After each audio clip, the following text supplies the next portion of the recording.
There, my name is Joan Kosmachuk. I'm a seasonal color, style, and confidence coach, and you'll find my website at joankosmachuk.com. I want to talk today about why seasonal color analysis does not work for everyone. Now, as a person who has a business doing seasonal color consulting, you might find that a very shocking statement. But the proof is irrefutable. You will find many, many women who've had their colors done and who will tell you this did not work for me. And I want to give you the top reasons why this may be the case. Of course, number one is that the person they went to for their analysis was not adequately trained and therefore was unable to give them an accurate season and an accurate color palette that truly reflects who they are. They may have been given a stereotypical version of their season that doesn't really relate to them, or they may have been given the wrong season altogether. And one of the things that Suzanne Cagle was so concerned about when she was training people to do this work was that if you didn't do it right, it could cause much harm. And I believe that's true because I have met people who have tried to be, maybe a winter their whole life, only to discover that that really was not their season. And all the time and the money and the effort spent in buying clothes in that color and never feeling quite good, that's just really heartbreaking to think that they were trying to fit into a season. It's kind of like fitting into a shoe that doesn't fit. It just wasn't working for them. And so that's the number one reason, is that people are not analyzed correctly. And, sometimes people go and they see have one color analysis and they say, yeah, this doesn't work. Maybe it works for other people, but it didn't work for me. I don't feel better in these colors. And I want to say, don't stop there, because it's just like getting a bad haircut or a bad color in your hair. You don't give up the concept altogether. You find someone who is more gifted with your hair type or with their own knowledge of hair cutting and color, and you give it a go with someone new. So if you've had a seasonal color analysis and it just has kind of fallen flat, like it doesn't feel like it fits, feels like it's too confining or not confining enough, then I would encourage you to find another consultant to really revisit this and make sure that this time you do your homework and you talk to people and you find out, what their experience was before you decide to have that color analysis done. The second reason that seasonal color analysis does not always work is because all of us are working with a particular, I would call it a color lab, or a large selection of colors. And we are limited to that color spectrum. And so some systems are so limited in their color range. They might seem to have a lot of colors, but they're actually quite limited because those are categorized into sort of stereotypical boxes.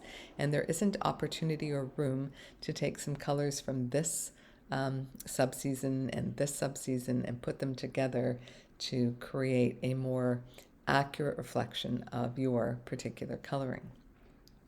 There are also some systems where it's divided solely into a warm or a cool based system. And if your coloring is kind of more in the middle, it's really hard for the human eye to tell whether it's warm or cool, puts you into neutral category. It's dependent on the analyst then to decide, are you warm or are you cool? And if they don't have those colors that are in the neutral, they're going to have to choose one camp or the other. And it's very possible that because it is so hard for the human eye to determine that color temperature, that they will go in the wrong direction, maybe get misled by a warm eye, even though your skin is cool, or by warm skin tone, even though your hair is cool, and they just don't have the sophistication within their system to be able to tailor your color analysis to a palette that really is truly reflective of you. So that can be the other reason, limitation of the tool that the color consultant is using. And, the third one is that sometimes, at various times in our life, for various reasons, we can present ourselves a little bit differently than who we are. It can be that you have so altered the color of your hair. You might have even altered some of your facial features with Botox or plastic surgery. You may have some natural alteration like rosacea or pigmentation or sallowness or something that has altered your complexion. Those things can happen, and if your color consultant is not able to sort of see beneath the surface and read your energy and look for your color cues and your seasonal cues in other ways, then they can mistype you and base a whole palette on some aspect of your feature or your complexion or your hair color or whatever that isn't accurate. And so that's another area where, a more seasoned color analyst will be able to really tease those things out and be able to look beneath the surface, not at just what's on the surface and maybe causing some confusing messages in terms of your seasonal color. And then lastly, sometimes we have a personality that is not typical for our season. For example, myself as a spring, I come across as a little bit quieter. I'm a introverted extrovert, meaning that I can be very out there with people, but that does not give me my energy. My energy comes from my downtime, my quiet time. That's atypical. It would appear for springs if you read the stereotypical description of the spring personality. But of course, we are all very unique individuals. We all have a real wide variety of personalities in every season. And kind of going in conjunction with that is your style aesthetic. If you have a sporty style, but you are not a spring type, sometimes you can be mistaken for a spring because, sporty is a style that is inherent to spring types, or maybe if you have a more feminine approach to your dressing, you might be automatically labeled a summer. And so you also need to see a color analyst who is able to look outside the box and to say, well, yes, you could be a sophisticated spring or you could be a sporty summer. There is the option that you don't have to fit into this tiny little stereotype box or some archetype that somebody has written up. Certainly those are the things that end up in books. Why? Because they sell. We like quick, easy answers. We like quizzes that we can tick off and say, oh, look, I'm this or I'm that. But seasonal color analysis is actually a very deep, deep work.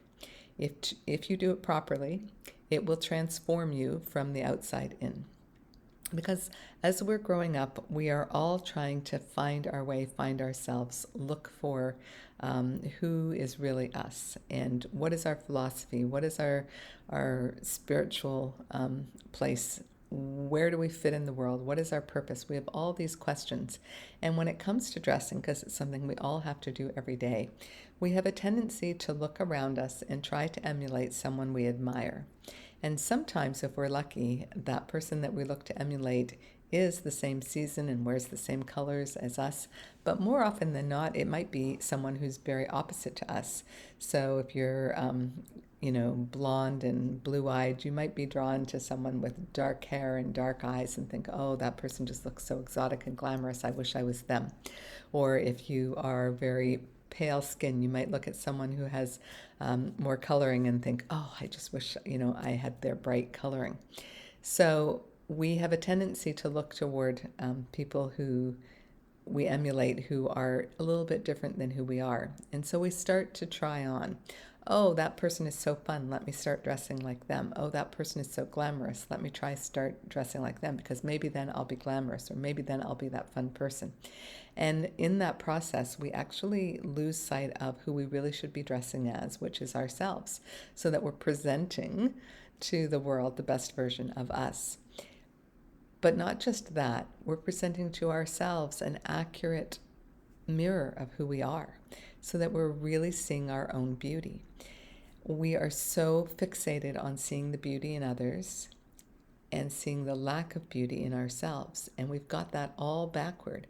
We need to switch it around so that we're first looking for our own beauty and not comparing it to others, just owning it.